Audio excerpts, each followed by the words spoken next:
بسم الله الرحمن الرحيم الحمد لله رب العالمين والصلاة والسلام على رسول الله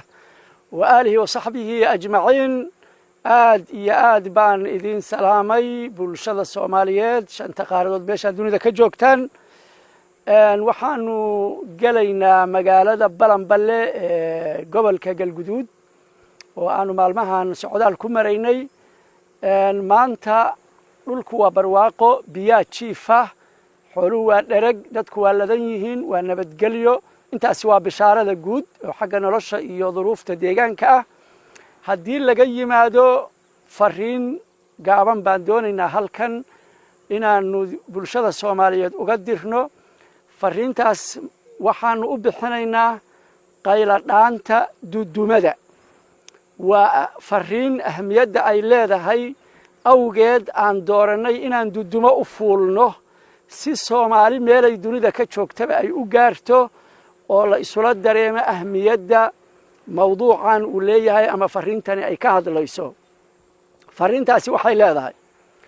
shacabka Soomaaliyeed taariikhdooda hore oo aan haynay inay isdilaan iyo inay isnacaan iyo inay iscolaadiyaan iyo inay cuqdad isu hayaan iyo inay isqabiyaaladeeyaan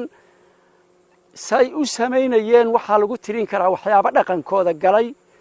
marxalado ay ziyaado iyo marxalado ay nusqaanto iyo marmar ay yara joogsato intaba way lahayd laakiin 40 sano oo ugu dambeeyay shacabka Soomaaliyeed wuxuu ku jiray isdil iyo qabyaalad mar magac reer wadata mar magac jabhad wadata mar loolan siyaasadeed wadata mar laanan wadata mar magac diineed wadata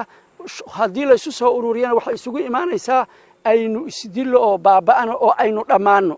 baa macnuhu yahay xooluhu waa baaba'ayaan dadku waa la'anayaan qaar waa qaxayaan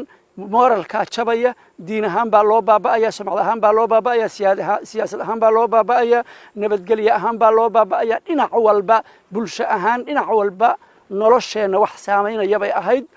inta way qaylinayeen Soomaali taariikhda aan sheegnay iyo wixii ka horeeyayba in laga guuro cudurkan xun ee dadkeena dilooday ee qabyaalada la yiraahdo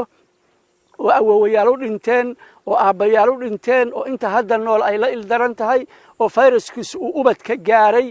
oo amoodid inaynu ku talagalayno ubadkeenana inaan ku beerno si ay iyaguna u leedaan dhaqanka xun oo culimo ka hadashay oo ay suugaanyahan ka hadleen oo aqoonyahan ka hadlay oo siyaasiyiin ka hadleen oo hoggaan dhaqan ka hadleen oo dumar ka hadleen oo dhalinyaro ka hadashay oo qof walba oo danqanaya oo damiir leh oo diin leh oo dadkiisa u jiirnaxaya uu la qayliyay oo la ooyay oo la balanbalay oo la isu habar wacday ilaa iyo hadda wali xal kama dambaysa waa la'anahay wax badan baa isbedelay moralka waxba soo noqday xusuuqii qabyaalada ku dhisna waa soo yaraaday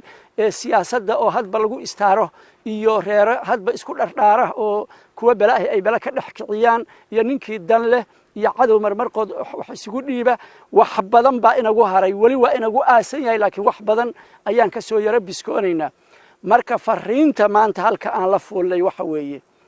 inaanu baaq guud jeedino oo Soomaali u jeedino anaga oo dudumada dusheeda fuushan oo qorraxda ay kor naga hayso oo dhulkii nagu hareeraysan yahay iyo dhirtii inaanu oo dalkii Soomaaliyeed dhexdiisa aanu fariinta ka dirayno waxaan leenahay Soomaaliyey intaasoo dhibaato ah oo ina soo gaartay dhibaato inoo ku filan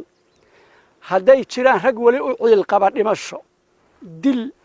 dhaawac qax burbur hantaa wilif qaxooti dad wali u ciil qaba hadday jiraan waxaan ka codsanaynaa intii hore baa inagu filan oo inaga badan ninkii u ciil qaba waa looga sheekaynayaa ilaa uu ka dhargo khayr darro dhiig aragtidii xasuuq aragtidii qax aragtidii ihaano